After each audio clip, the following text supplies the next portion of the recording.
Tuesday news show.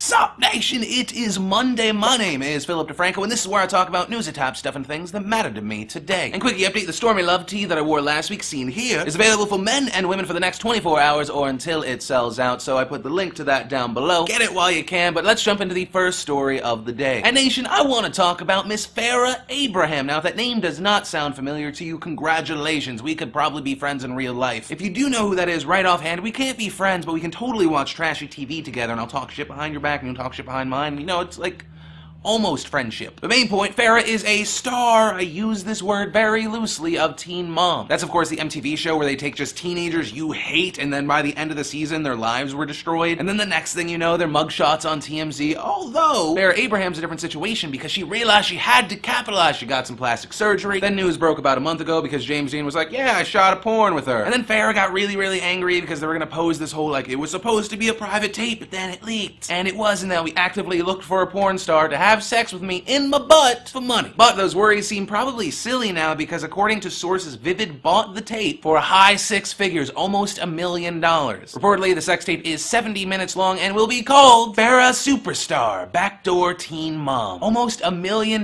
You have no skills, it seems, no discernible talents. Just you got railed on camera. And a lot of people on the web are giving her hate for it. I say congratulations. When I see such a useless person succeed, I know that there is hope for all of us. But nation, the real problem here is with gay marriage being so successful and girls like Farrah getting plowed in the butt and making so much money. If we say fucked in the ass, it will not have the negative connotation in 10 years that it should. How am I to explain transactions that happen when I get my car fixed? At this rate in the year 2020, when I explain I went to the Jiffy Lube and I tried to get this, but then they fucked me in the ass, people will be like, awesome, fantastic, did you give them a good Yelp review? That was a weird tangent, but I guess the main point of this is I will watch this when it comes out. I won't buy it, but that's just because I don't need 70 minutes of porn. The trailer will do. Like 70 minutes of porn is as useful to me as being locked in a room with 100 pounds of ice cream and no refrigerator. There's no point, it's just too much. Then there was the video game news that makes me happy because there's a lot of good games coming out. You have Last of Us, I think that's coming out in June, then Watch Dogs announced today. It's coming out November 19th, but something that I've been very excited about but I had not seen much of was Beyond Two Souls. It's a PS3 exclusive developed by Quantic Dreams, the same guys behind Heavy Rain. If you've played that game, you're probably already on board, and if you haven't, play that game. You don't have to buy it, you can use, I don't know, gamefly.com/PhillyD, I think that's still a thing. Get that game, play it, you will understand the hype behind Beyond Two Souls because on top of that really great storytelling, Beyond Two Souls has Ellen Page and William Dafoe, and I don't just mean like, oh, they voice characters. Like, they hooked up Ellen Page in that whole suit, motion capture, and it looks gorgeous. And we know that for sure because on top of the trailer that they released this weekend, they also released 35 minutes of gameplay, and it looks fantastic. The only negative is that it doesn't come out till October, so I have to wait, but what I would recommend is go watch that 35-minute gameplay video. Even if you kind of skip around, though I don't recommend it, I think it really shows off video games as an art form. And then, nation, there is the very awesome news that CISPA, the zombie bill that was the Cyber Intelligence Sharing and Protection Act, is dead. We talked about it last week because the House approved it. A lot of people on the internet freaked out, and we were like, call anybody and everybody. And now CISPA has once again been rejected and shelved. All of it thanks to the Senate Committee of Commerce, Science, and Transportation, saying, you know, there are privacy concerns. So there we have it. Very good news. And once again, I want to thank everyone that every time I mention this, you know,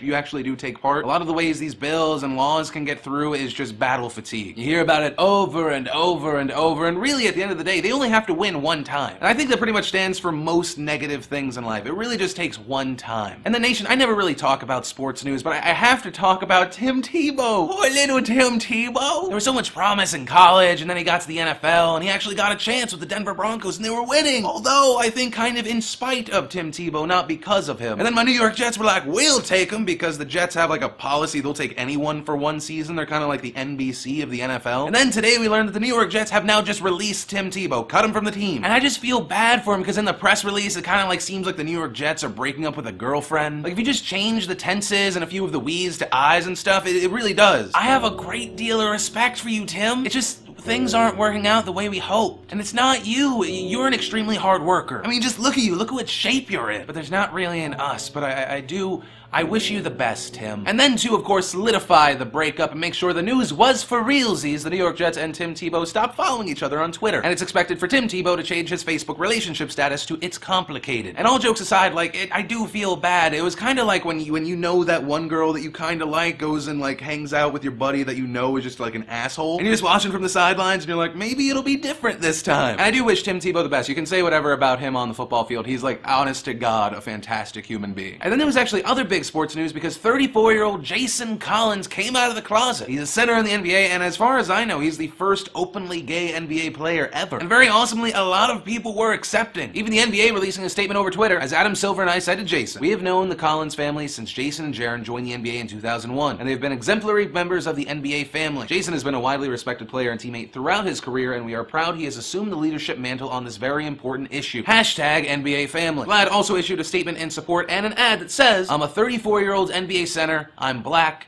and I'm gay." And I look at that ad and I'm like, but it's just, now that I know that he's black, I don't know how to just, like, look at him. Knowing, like, the entire time I knew this guy, like, he was probably, like, doing black things behind my back, and, like, he was probably, like, what was he thinking black thoughts about me? Do you see how ridiculous that sounds? Like, well, I hope it sounds ridiculous to you. But there was someone that wasn't very supportive and was vocal about it, and that was Mr. Mike Wallace, Miami Dolphins receiver, who tweeted, "All these beautiful women in the world and guys want to mess with other guys, shake my head." Then, because I imagine he was like, "Oh no, I offended people. I can't maintain Nike deals and offend people." And he tweeted, "I'm not bashing anybody, don't have anything against anyone, I just don't understand it." He then deleted those tweets, I like to imagine, because his PR team was like, "Don't be a fracking homophobe. It's not cool anymore." And he finally said, "Never said anything was right or wrong, I just said I don't understand. Deeply sorry for anyone that I offended, ...